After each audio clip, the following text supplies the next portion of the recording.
እንዴት አምሽታችኋል ተመልካቾች?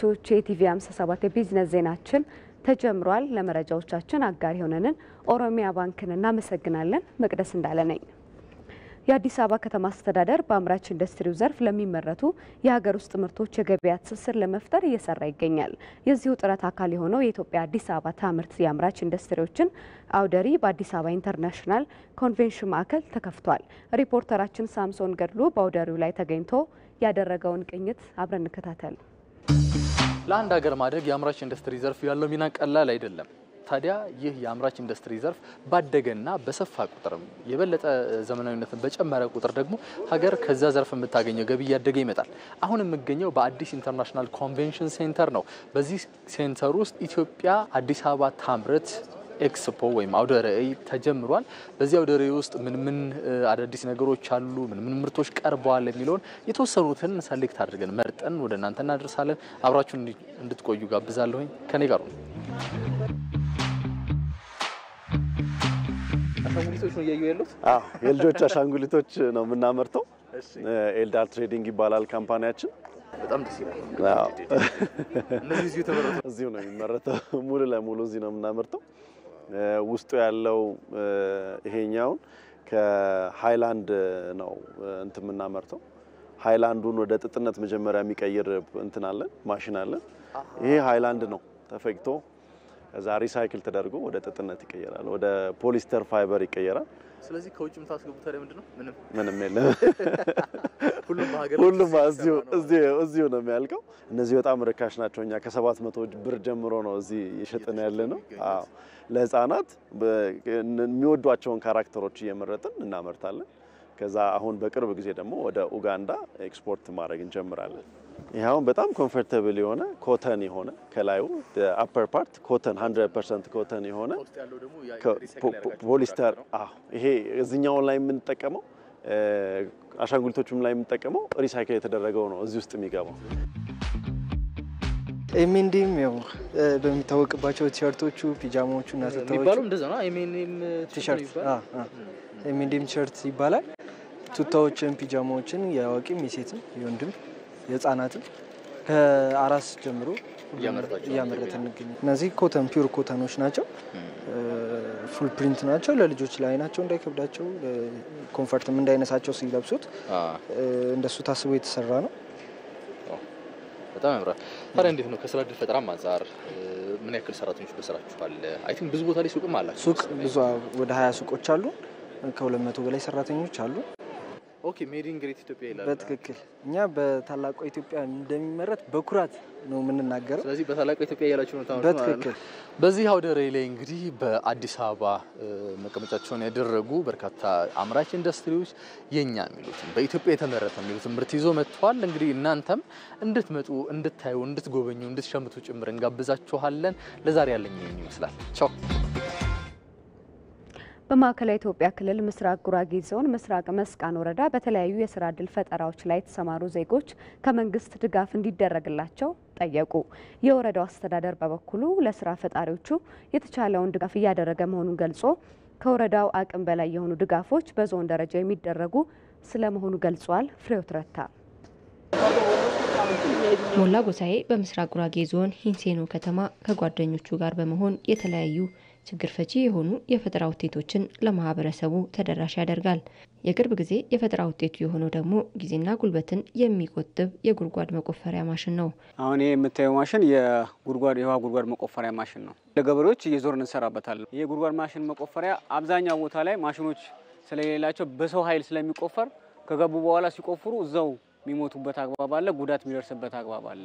ያንን ለማስቀረት በሚል ነው ከተለያዩ ከኢንተርኔት ላይ አውርደን ወደዚህ ስራ ያስገባ ነው። 30 ሜትሩን 90 ሺህ ብር እንቆፍረዋለን። ሙሉ በሁለት ቀን ተሰርቶ አልቆላቸው ማለት ነው። በአካባቢው የመብራት መቆራረጥና በቂ የብድር አቅርቦት አለመኖሩ በሞላና ጓደኞቹ የፈጠራ ስራ ላይ ተግዳሮት እንደሆነባቸው ይናገራል። ስጦታ ይስጠናል። በተለያዩ ባንኮች ብድር ቢመቻችልን፣ ከአነስተኛ ብድር ተቋማት ወጥተን ወደ ሌላ ባንኮች መንገባ። እንደ አጠቃላይ ደግሞ እኛ ማብራት ችግር ብቻ አይደለም፣ በጣም ከባድ ችግር ሆኖብናል። ሞላና ጓደኞቹ በአሁኑ ወቅት ከ50 በላይ ለሚሆኑ ወጣቶች የስራ እድል ፈጥረዋል። የወረዳው አስተዳደር ችግሮቹን ለመፍታት እየሰራ እንደሚገኝ ይገልጻል።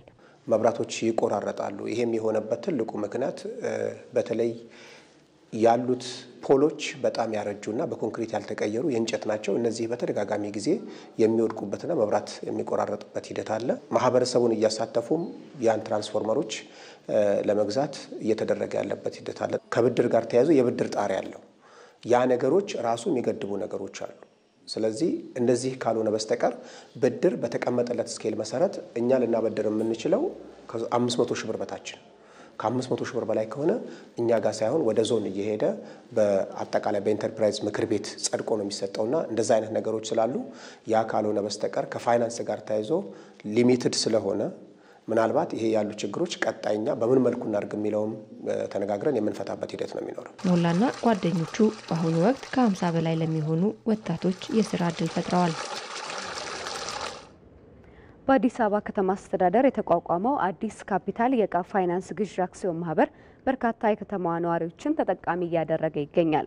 ሪፖርተራችን ኤዶም አማረ ከተቋሙ ያገኙትን የማምረቻ ማሽን ድጋፍ በመጠቀም ስኬታማ የሆኑ ነዋሪዎች መካከል ከአንዱ ጋር ቆይታ አድርጋለች። ዝርዝሩን ከራሱ አንደበት አብረን እንከታተል።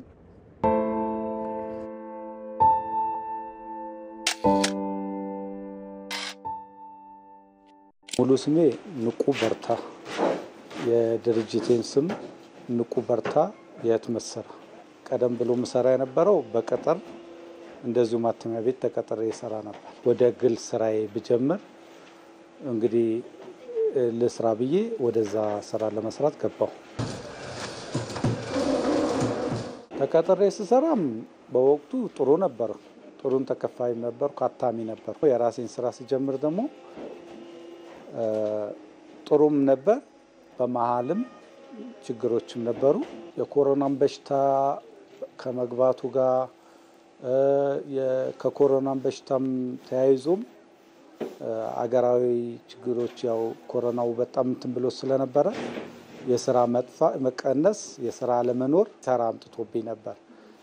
በኋላ ላይ ግን ያው እንቅስቃሴ የስራ እንቅስቃሴ እየጀመረ ሲመጣ እነዚህ ችግሮችን እየቀረፈ መጣ። ስራዬም ጥሩ የሆነ እየተስተካከለ መጣ። አዲስ ካፒታል ተቋም ሄጄ የተወሰኑ ማሽኖች ሊሰጡኝ ቻሉ። ያን ነገሮች ደግሞ በጣም ትልቅ እገዛ አደረገልኝ። አዲስ ካፒታል የሰጡኝን እቃ ጥሩ እገዛ አድርጎልኝ ችግሮችን ማለፍ ችያለሁ። በወቅቱ ከአዲስ ካፒታል 3 ማሽኖች አግኝቻለሁ። 3 ማሽኖች ከሰጡኝ በኋላ የተሻለ ጥሩ ነገር በፊት ከማልሰራቸው ለመስራት እቃ ስላልነበረኝ ችግር የሆኑብኝ ነገሮች መስራትና መሻገር ችያለሁ። ያኔ ሲጀምር የነበረኝ ካፒታል ያው 24 ሺህ ብር ነበር። እሱንም 24 ሺህ ብሩ ያው አንድ ማሽን ላይ ማባዣ የሚባል ሪሶ የሚባል ማባዣ እሱን ገዛሁበትና በተቀረው ያው ትንንሽ ስራዎች ያው ስራ ሲመጣ ለማንቀሳቀሻ አርጌ ስሰራ ቆይቼ ነበር። አሁን ላይ ያው አዲስ ካፒታል ሁለተኛ ጊዜ ማሽኖች ሰጡኝ። ሲሰጡኝ 5 ማሽን ጨመሩልኝ። 5 ማሽን ሰጡኝ። አሁን ጥሩ እንቅስቃሴ ላይ ነው ያለሁት። 20 የሚሆኑ ሰዎች የስራ እድል ለመፍጠር ችያለሁ። ገበያ ያው ከተለያዩ ከግልም ከመንግስትም ተቋማት አብዛኛው ከመንግስት ተቋማት ወደፊቱ አላማዬ ይሄን የህትመቱ ኢንዱስትሪ የህትመቱ ስራ ከዚህ በተሻለ በዘመናዊ ቴክኖሎጂ የታገዘ አድርጌ የተሻለ ትልቅ ደረጃ ለማድረስ እቅድ አለኝ። ወደ ውጭ ምንዛሬና ዓለም አቀፍ ገበያ መረጃ ስናልፍ ደግሞ ዛሬ በኢትዮጵያ ንግድ ባንክ አንድ የአሜሪካን ዶላር በ124 ብር እየተገዛ በ126 ከ48 ሳንቲም እየተሸጠ ነው። ኦሮሚያ ባንክ ደግሞ አንዱን የአሜሪካን ዶላር በ128 ብር ከ99 ሳንቲም እየገዛ በ131 ብር ከ57 ሳንቲም እየሸጠ ነው።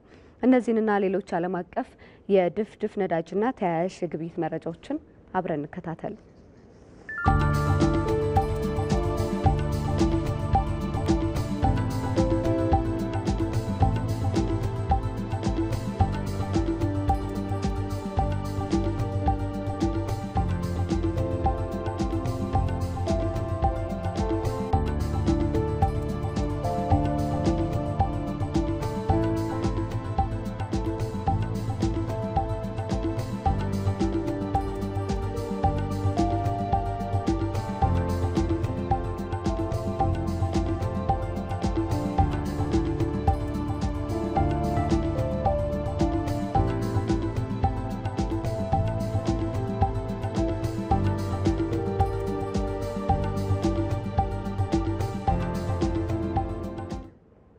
የኢቲቪ 57 የቢዝነስ ዜናዎቻችን አብቅተዋል። መቅደስ እንዳለ መረጃዎቹን ነገርኳችሁ። መልካም ምሽት ይሁንላችሁ።